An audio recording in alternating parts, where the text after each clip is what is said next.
ახლა კიდევ ერთ მეწყერს საშიშ ზონაზე უნდა გიამბოთ. საუბარია ხელვაჩაურის მუნიციპალიტეტის სოფელ ორთაბათუმზე, სადაც კოტეჯების მშენებლობა უშუალოდ მდინარის კალაპოტში მიმდინარეობს.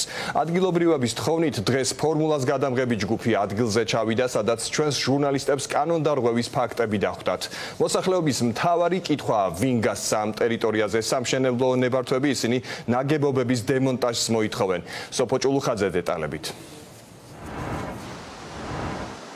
ეს არის სოფელი ორთაბათუმი, კადრებშიც ჩანს, რომ აქ მიმდინარეობს კოტეჯების მშენებლობა, 54 კოტეჯის მშენებლობა თითქმის უკვე დასრულებულია. ჩვენ შევხვდით და ვესაუბრებთ ადგილობრივებს, რომლებიც აპროტესტებენ აქ მიმდინარე სამშენებლო სამუშაოებს და საუბრობენ მოსალოდნელ საფრთხეებსა და რისკებზე. ჩვენ ჩავწერეთ სოფლის უხუცესი მაცხოვრებლები, რომლებიც იხსენებენ გასულ წლებში აქ დაფიქსირებულ სტიქიურ მოვლენებს, მათი თქმით, ბოლოს 90-იან წლებში იყო განსაკუთრებით დიდი წყალმოვარდნა. ისინი გვიყვებიან, რომ ეს მშენებლობა შეიძლება ითქვას, რომ პირდაპირ მდინარის კალაპოტში მიმდინარეობს. მათივე განცხადებით, ამ ტერიტორიას ადგილობრივები წლების წინ მხოლოდ სახნავს ათესად იყენებდნენ და გამორიცხავდნენ იქ ნებისმიერი ტიპის სამშენებლო სამუშაოებს, რადგან მათივე განცხადებით ეს არის რისკისა და საფრთხის შემცველი. მათ აქვთ დღეს კითხვები ადგილობრივ ხელისუფლებასთან და უკვირთ, როგორ მოხერხდა ამ ტერიტორიის გასხვისება და სამშენებლო ნებართვების გაცემა. მდინარის კალაპოტია და ჩანს, ფაქტია კალაპოტია. მდინარის შემტანი ქვებია. აუცილებლად რაღაცას მოიტანს სულს. არ გამო ხშირად ყოფილა დიხანია ეს ჩვენ მდინარე არ არიდებულა.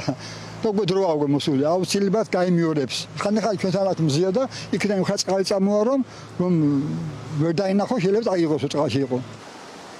კითხვები აქვს ოპოზიციასაც ამ ადგილზე დღეს ერთიანი ნაციონალური მოძრაობის წევრებმა გამართეს ბრიფინგი. ისინი მოითხოვენ დაუყოვნებლივ დაიწყოს პროკურატურამ აქ მიმდინარე სამშენებლო სამუშაოებთან დაკავშირებით გამოძიება.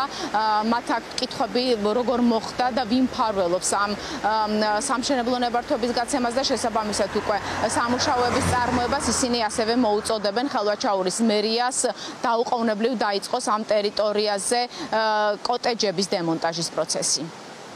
2021 წელს მოხდა მიწის გაცემა და ეს მიწა არის მდინარის კალაპოტი და ჩვენ ვიცით რომ კანონში წერია 50 მეტრი კალაპოტიდან უნდა იყოს დაშორება რომ საკუთრებაში გადასცენ და როგორ მოხდა ეს კითხვითი ნიშანი ჩანს და ეს უნდა გამოიძიოს პროკურატურამ და ასევე ნებართვა მშენებლობისა.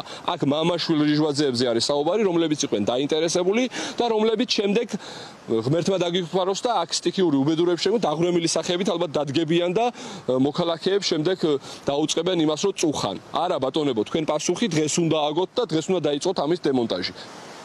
ამ თემასთან დაკავშირებით ვრცელ სიუჟეტს ფორმულას მაყურებელი დღეს მთავარ საინფორმაციო გამოშვებაში ნახავს.